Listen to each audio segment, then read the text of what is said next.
नमस्ते विद्यार्थी मित्रांनो, आज आपण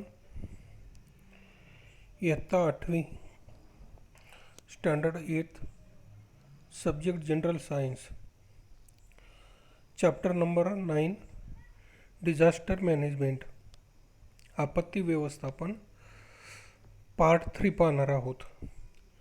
तत्पूर्वी आपण जो काही मागच्या वेळेस पार्ट 1 आणि पार्ट 2 हे दोन भाग आपण पाहिले होते. त्यामध्ये पार्ट 1 मध्ये definition of disaster, types of disaster, earthquake, causes and effect of earthquake, precaution to be taken at the time of earthquake and earthquake resistant proof building. हा जो काही भाग आहे हा भाग आपण पार्ट 1 मध्ये पाहिला होता. त्यानंतर पार्ट 2 मध्ये second type of disaster that is fire. आपत्तीचा आपण दुसरा प्रकार पाहिला होता, आग. त्यामध्ये सुद्धा आपण टाइप्स ऑफ फायर, आगीचे प्रकार, मेथड ऑफ फायर एक्सटिंक्शन, आग विझवण्याच्या काही पद्धती आपण पाहिल्यात, प्रिकॉशन अँड सेफ्टी मेजर्स की अँड फर्स्ट एड, काळजी व सुरक्षात्मक उपाय आणि प्रथमोपचार. इथपर्यंतचा भाग आपण पार्ट 2 मध्ये पाहिला आहे. आज आपण पार्ट 3 मध्ये third types of disaster that is landslide, रिफ्ट, कोलॅप्स, दरड कोसळणे किंवा भूस्खलन, कॉजेस ऑफ लँडस्लाइड, दरड कोसळण्याची कारणं, इफेक्ट ऑफ लँडस्लाइड, दरड कोसळण्याचे परिणाम, वर्क ऑफ द इन्स्टिट्यूट, या आपत्तीवरती कार्य करणारे जे काही संस्था आहेत त्या संस्थेविषयी आपण माहिती पाहणार आहोत.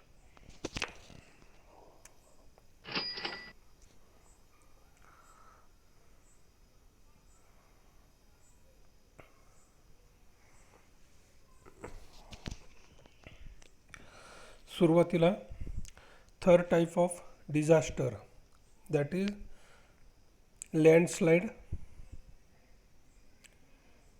रिफ्ट, कोलॅप्स, दरड कोसळणे, भूस्खलन. आपल्याला आठवत असेल की आपल्याच पुणे जिल्ह्यामध्ये आंबेगाव तालुक्यामध्ये माळीण येथे लँडस्लाइड, रिफ्ट, कोलॅप्स, दरड कोसळणे, भूस्खलन ही घटना आपण अनुभवलेली आहे. तर सुरुवातीला आपण पाहणार आहोत की कशाला भूस्खलन म्हटलं जातं. त्यामध्ये natural cracks and fissures present in hard rocks causes their breaking, especially at the time of heavy rain. Water enter these cracks, causes weathering of these rocks. Weight increases, these rocks slides on the slopely region and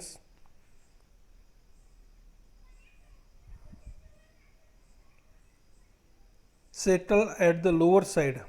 This is called collapse of रिफ्ट. की सर्वसाधारणपणे कठीण पाषाणात नैसर्गिकरित्या अस्तित्वात असलेल्या ज्या काही fishers की ज्याला आपण फटी म्हणतो, भेगा म्हणतो,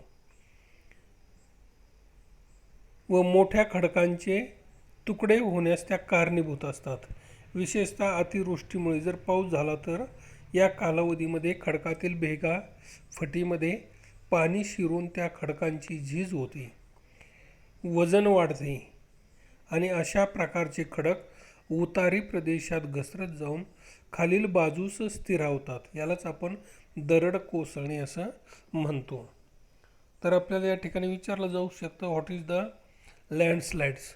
दरड कोसळणे म्हणजे काय किंवा कशामुळे ही दरड कोसळते. तर जे काही खडक असतील त्या खडकांना जे काही फटी, भेगा असतील त्यामध्ये पावसाचं पाणी जाऊन त्या खडकांची झीज होते, वजन वेट त्या ठिकाणी वाढतं आणि कालांतराने त्या घसरत जाऊन खाली येऊन त्या ठिकाणी स्थिरावतात. यालाच आपण दरड कोसळणे असं म्हणतो. देन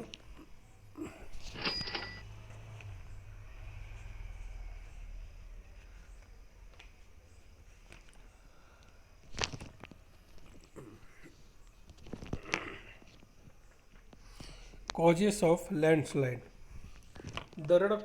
दरड कोसळण्याची कारणे. तर 3 कारणं सांगितलेली आहेत, रिझन सांगितलेले आहेत. त्यामध्ये पहिला आहे after effect of natural disaster like earthquake,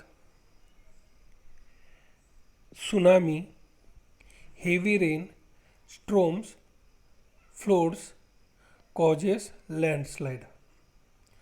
की भूकंप असेल, सुनामी असेल, अतिवृष्टी असेल, वादळे असतील, महापूर असेल, अशा मोठ्या नैसर्गिक आपत्तीनंतरचे परिणाम म्हणून दरड कोसळण्याचे प्रकार होतात.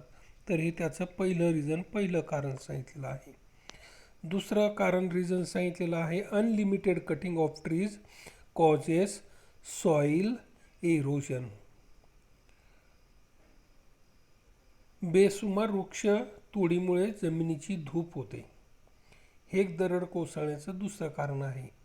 कारण जर आपण झाडं लावली तर ती झाडाची मुळं माती घट्ट पकडून ठेवतात आणि जर झाडं आपण अशीच तोडत राहिलो तर त्या ठिकाणी सुद्धा दरड कोसळण्याचं प्रमाण वाढू शकतं. Third reason while building roads in mountainous there is a lift of digging that makes the mountain weak. की डोंगराळ घाटात रस्ते बांधण्यासाठी खोदकाम केल्याने डोंगर कमकुवत होतात व त्यांच्या कडेचे दगड खडक ही कोसळतात. अशा पद्धतीनं दरड कोसळण्याची ही 3 कारणं सांगितली आहेत. त्यामध्ये कॉजेस ऑफ लँडस्लाईड, दरड कोसळण्याची कारणं सांगा. Write the causes of landslide. तर ही 3 प्रकारची कारणं आपल्याला सांगता आली पाहिजेत.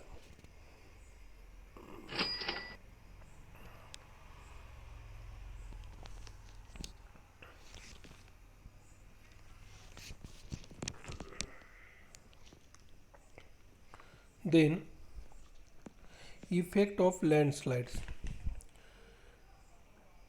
दरड कोसळण्याचे परिणाम काय होऊ शकतात? तर दरड कोसळण्याचे जे काही परिणाम आहेत त्यामध्ये पहिला परिणाम सांगितलेला आहे effect rivers get flooded and changes their path. नद्यांना अचानक पूर येतात, नद्यांचे मार्ग बदलतात.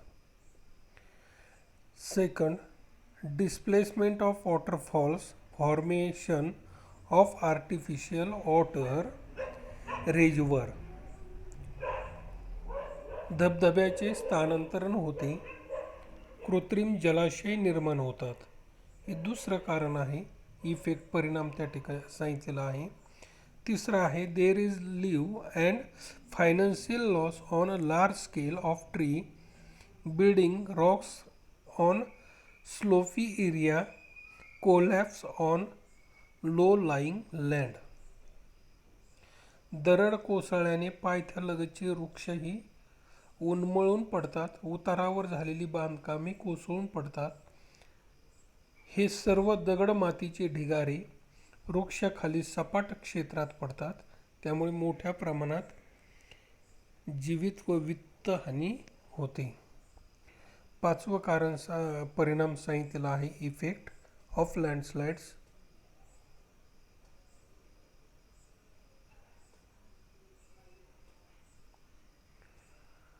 Landslide destroyed plant life on it. भूस्खलन होताना त्यावरील वनस्पती जीवन नष्ट होते. These are the effect of landslides.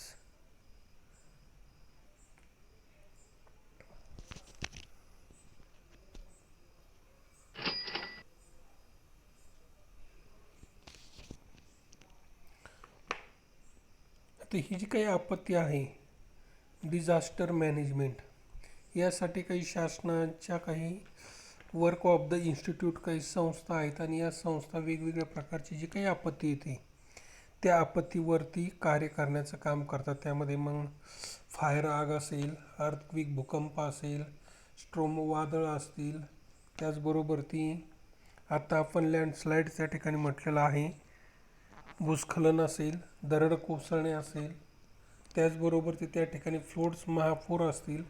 तर या अशा वेगवेगळ्या प्रकारच्या जे काही नैसर्गिक मानवनिर्मित आपत्ती येते यावरती काही शासनाच्या, सरकारच्या काही इन्स्टिट्यूट आहेत की ते यावरती काम करतात.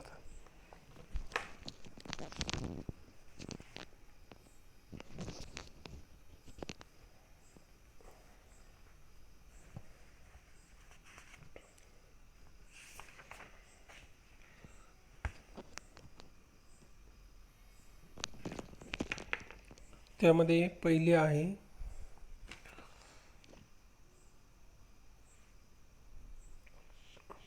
The government of India in collaboration with Indian Mountaineering Institute and International Center for Integrated Mountain Development has launched a program to forecast the landslides and its effect. की राष्ट्रीय भूकंपशास्त्र असेल किंवा त्या ठिकाणी साधारणतः भूस्खलनाच्या संभाव्य परिणामाचा सुनियोजित अभ्यास करण्यासाठी भारत सरकारने इंडियन माउंटनिअरिंग इन्स्टिट्यूट व international centre for integrate mountain development अशा संस्थांचे अनुसंधान करून कार्यक्रम सुरू केला आहे. त्यामध्ये institute of geology and world geological quorum also help for this forecast. की इन्स्टिट्यूट ऑफ जिओलॉजी व वर्ल्ड जिओलॉजिकल कोरम या संस्थेची सुद्धा मदत घेतली जाते.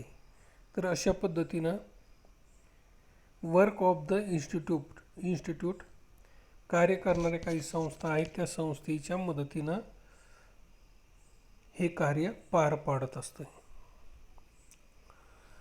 तर अशा पद्धतीनं आपण हे एक छोटंसं प्रकरण होतं डिझास्टर मॅनेजमेंट. 6वीला सुद्धा आपण डिझास्टर मॅनेजमेंट, 7वीला सुद्धा आपत्ती व्यवस्थापन हा भाग आपण पाहिलेला आहे. त्याचबरोबर ती 8वीला सुद्धा आपल्याला 3च भाग या ठिकाणी दिले होते आपत्ती व्यवस्थापनामध्ये. मागच्या वेळेस आपण आपत्ती म्हणजे काय, what is mean by disaster, types of disaster, there are 2 types of disaster, man-made and natural disaster. मग या वर्षी आपण त्या ठिकाणी फर्स्ट अर्थक्विक, सेकंड त्या ठिकाणी आपण पाहिला होता फायर, आणि लास्ट वन आज आपण पाहिलेला आहे लँडस्लाईड, की ज्याला आपण त्या ठिकाणी दरड कोसळणे किंवा भूस्खलन असं त्या ठिकाणी म्हणतो. तर अशा पद्धतीनं या प्रकरणामध्ये हा भाग होता. जर काही शंका वाटली तर संबंधित विषय शिक्षकांना तुम्ही संपर्क करा सदर प्रकरणाविषयी. आणि जे काही महत्त्वाचे मुद्दे दिलेले आहेत ते महत्त्वाचे मुद्दे त्याच दिवशी आपण वर्गपाठाच्या वहीमध्ये लिहून विषय शिक्षकांना पाठवावेत.